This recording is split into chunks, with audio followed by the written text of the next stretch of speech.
2 men were sent out of Singapore over extremist social media posts, even though investigators found no sign that they planned an attack here. That distinction is the key to understanding this case. The 2 Bangladeshi nationals were Tyani M.D. Rizad, aged 25, and Islam Sahidul, aged 37. Singapore's Internal Security Department investigated them separately in July 2026. Their work permits were cancelled, and both men were repatriated to Bangladesh. According to the authorities, Rizad had expressed support for Shafir Rahman Farabi, a radical Bangladeshi writer accused of encouraging violence against secular and atheist bloggers. Farabi has also been linked to his UT Tahrir, a group banned by the Bangladeshi government. Sahidul allegedly published inflammatory comments about the Israel-Iran conflict. He also described Muslims who did not support rule under Islamic law as infidels.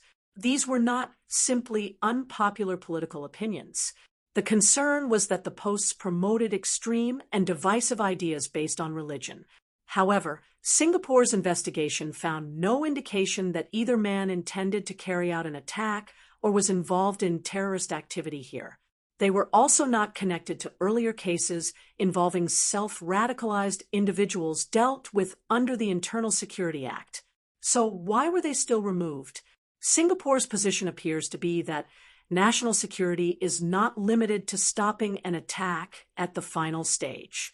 It also involves protecting the social trust that allows different religious and racial communities to live together peacefully.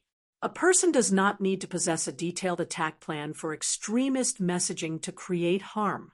Repeated posts can normalize hostility, divide communities, and influence people who are more vulnerable to radical ideas. This is especially important in Singapore, where racial and religious harmony is treated as a core part of national security. People are free to hold different beliefs and debate international conflicts, but supporting violence or treating entire groups as enemies crosses a very different line. That is what makes this case more complicated than a simple argument about freedom of expression. The men were not reported to have committed violence in Singapore, yet the authorities concluded that their publicly expressed views were incompatible with the country's multiracial and multi-religious environment. After arriving in Bangladesh on July 8th, both men were detained by local authorities.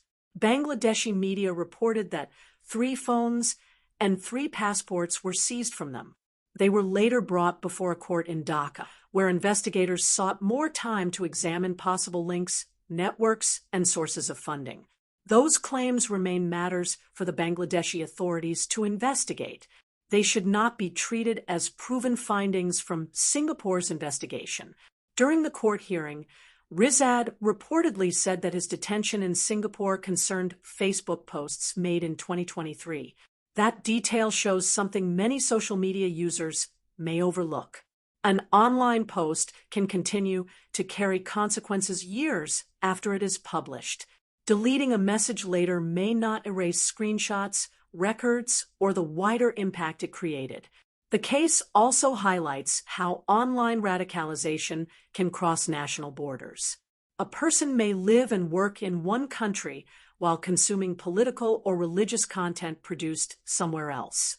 The resulting views can then affect social stability in the place where that person currently lives. Singapore has dealt with earlier radicalization cases involving both citizens and foreign workers.